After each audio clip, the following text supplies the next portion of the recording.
Hi folks, we are reading Shōbōgenzō, and yesterday we started Shoaku makusa.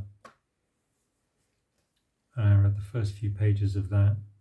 We're up to paragraph 13. Big paragraphs. So we're up to a little verse here. The Buddha's true Dharma body is just like space.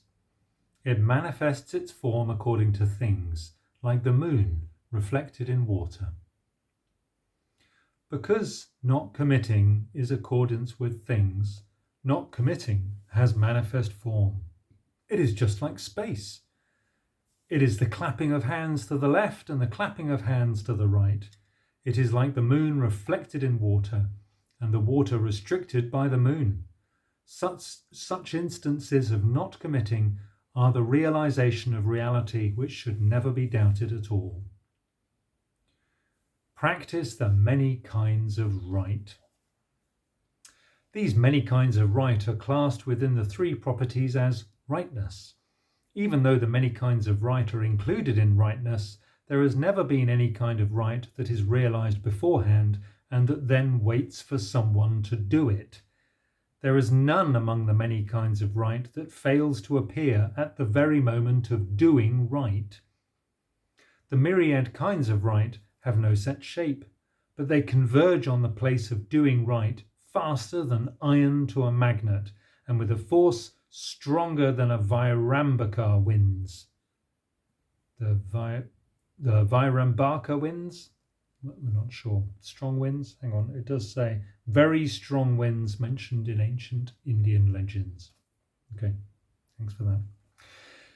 It is utterly impossible for the earth, mountains and rivers, the world, a national land, or even the force of accumulated karma to hinder this coming together of right.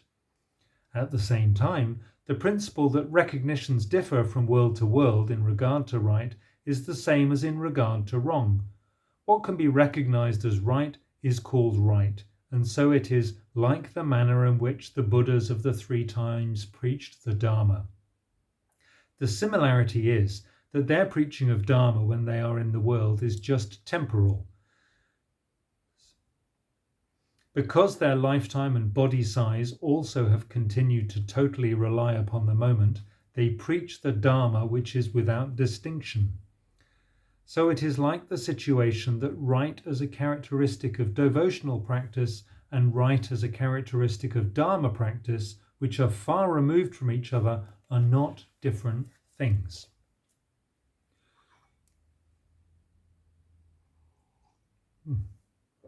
Ginger tea. Or, for example, it is like the keeping of the precepts by a Shravaka being the violation of the precepts by a bodhisattva. The many kinds of right do not arise from causes and conditions, and they do not vanish due to causes and conditions. The many kinds of right are real dharmas, but real dharmas are not many kinds of right. Causes and conditions, arising and vanishing, and the many kinds of right are similar in that if they are correct at the beginning, they are correct at the end. The many kinds of right are good doing, but they are neither of the doer nor known by the doer, and they are neither of the other nor known by the other. As regards the knowing and the seeing of the self and of the other, in knowing there is the self and there is the other, and in seeing there is the self and there is the other, and thus individual vigorous eyes exist. So I'm going to read that one again. As regards the knowing and the seeing of the self and of the other, in knowing there is the self and there is the other, and in seeing there is the self and there is the other, and thus individual vigorous eyes exist in the sun and in the moon. This state is good doing itself. At just this moment of good doing, the realized universe exists. But it is not the creation of the universe, and it is not the eternal existence of the universe. How much less could we call it original practice? Doing right is good doing, but it is not something that can be fathomed intellectually. Good doing in the present is a vigorous eye, but it is beyond intellectual consideration. Vigorous eyes are not realized for the purpose of considering the Dharma intellectually. Consideration by vigorous eyes is never the same as consideration by other things. The many kinds of right are beyond existence and non-existence, matter and the immaterial, and so on. They are just nothing other than good doing. Wherever they are realized and whenever they are realized, they are, without exception, good doing. This good doing inevitably includes the realization of the many kinds of right. The realization of good doing is the universe itself, but it is beyond arising and vanishing, and it is beyond causes and conditions. Entering, staying, leaving, and other concrete examples of good doing are also like this. At the place where we are already performing as good doing a single right among the many kinds of right, the entire Dharma, the whole body, the real land, and so on, are all enacted as good doing. The cause and effect of this right, similarly, is the universe as the realization of good doing. It is not that causes are before and effects are after, rather causes perfectly satisfy themselves and effects perfectly satisfy themselves.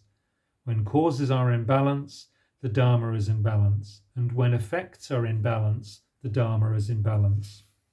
Awaited by cause, effects are felt, but it is not a matter of before and after, for the truth is present that the moment before and the moment after are balanced as they are. The meaning of naturally purifies the mind is as follows. What is natural is not to commit, and what purifies is not to commit. The concrete state is natural, and the mind is natural. The concrete state is not committing. The mind is not committing. The mind is good doing. What purifies is good doing. The concrete state is good doing, and what is natural is good doing. Therefore it is said that this is the teaching of the Buddhas. Those who are called Buddhas are, in some cases, like Shiva, but there are similarities and differences even among Shivas, and at the same time, not all Shivas are Buddhas. Buddhas are, in some cases, like wheel-rolling kings, but not all sacred wheel-rolling kings are Buddhas. We should consider facts like these and learn them in practice. If we do not know how Buddhas should be, even if we seem to be fruitlessly enduring hardship, we are only ordinary beings accepting suffering. We are not practicing the Buddha's truth. Not committing and good doing are donkey business not having gone away and horse business coming in.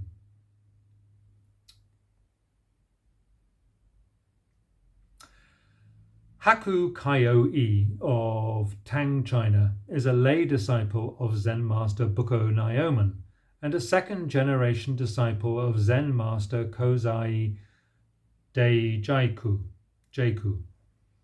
When he was the governor of Hangzhou district, he practiced in the order of Zen master Choko Dorin. In the story, Kyo-i asks, "What is the great intention of the Buddha Dharma?" Dorin says, "Not to commit wrongs, to practice the many kinds of right." Kyo-i says, "If it is so, even a child of 3 can express it." Dorin says, "A child of 3 can speak the truth, but an old man of 80 cannot practice it." Thus informed, Kyo-i makes at once a prostration of thanks and then leaves. Kyo-i, though, descended from Haku Shogun, is truly a wizard of the verse who is rare through the ages. People call him one of the 24 great men of letters. He bears the name of Manjushri, or bears the name of Maitreya. Nowhere do his poetical sentiments go unheard, and no one could fail to pay homage to his authority in the literary world. Nevertheless, in Buddhism he is a beginner and a late learner. Moreover, it seems that he has never seen the point of this, not to commit wrongs, to practice the many kinds of right, even in a dream. Kaioi thinks that Dōgen is only telling him, do not commit wrongs, practice the many kinds of right, through recognition of the conscious aim. Thus, he neither knows nor hears the truth that the time-honored teaching of the not committing of wrongs and good doing of rights has been in Buddhism from the eternal past to the eternal present. He has not set foot in the area of the Buddha Dharma. He does not have the power of the Buddha Dharma. Therefore, he speaks like this. Even though we caution against the intentional commitment of wrongs, and even though we encourage the deliberate practice of rights, this should be in the reality of not committing. In general, the Buddha Dharma is always the same, whether it is being heard for the first time under a good counselor or whether it is being experienced in the state which is the ultimate effect. This is called correct in the beginning, correct at the end, called the wonderful cause and the wonderful effect, and called the Buddhist cause and the Buddhist effect. Cause and effect in Buddhism is beyond discussion of theories such as different maturation or equal streams. This being so, without Buddhist causes, we cannot experience the Buddhist effect. Because Dōgen speaks the truth, he possesses the Buddha Dharma. Even if wrong upon wrong pervade the whole universe, and even if wrongs have swallowed the whole Dharma again and again, there is still salvation and liberation in not committing. Because the many kinds of right are right at the beginning, in the middle, and at the end, good doing has realized nature, form, body, energy, and so on, as they are. Kaioi has never trodden in these tracks at all, and so he says even a child of 3 could express it. He speaks like this without actually being able to express an expression of the truth. How pitiful, Kaioi, you are! Just what are you saying? You've never heard the customs of the Buddha, so do you or do you not know a 3-year-old child? Do you or do you not know the facts of a newborn baby? Someone who knows a 3-year-old child must also know the Buddhas of the 3 times.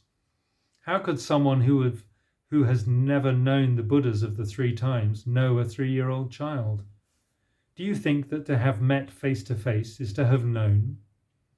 Do you not think that without meeting face to face one does not know? Someone who has come to know a single particle knows the whole universe, and someone who has penetrated one real Dharma has penetrated the myriad Dharmas. Someone who has not penetrated the myriad Dharmas has not penetrated one real Dharma. When students of penetration penetrate to the end, they see the myriad Dharmas and they see single real Dharmas. Therefore, people who are learning of a single particle are inevitably learning of the whole universe. To think that a 3-year-old child cannot speak the Buddha Dharma, and to think that what a 3-year-old child says must be easy, is very stupid.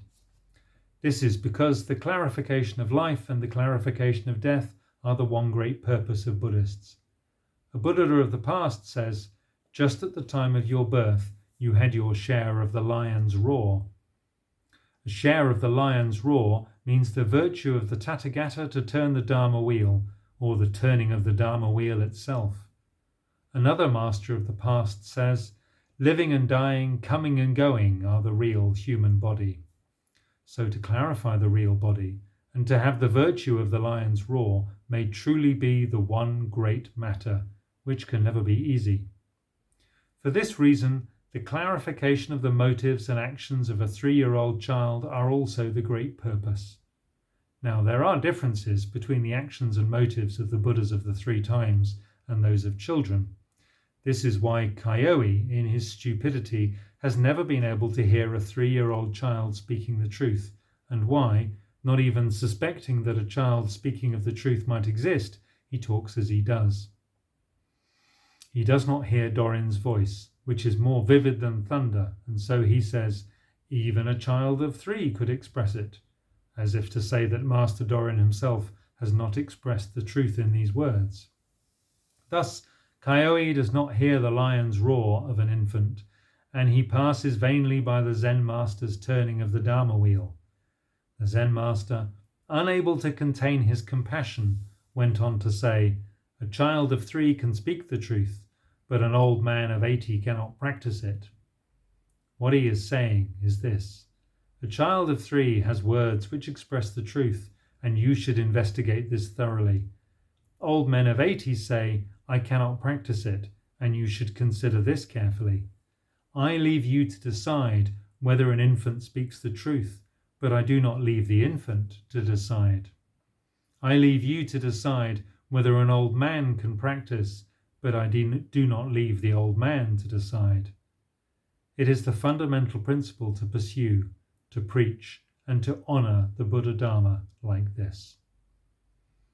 Shōbōgenzō Shoaku makusa, preached to the assembly at Kosho Horenji Temple on the evening of the moon in the 2nd year of Ino.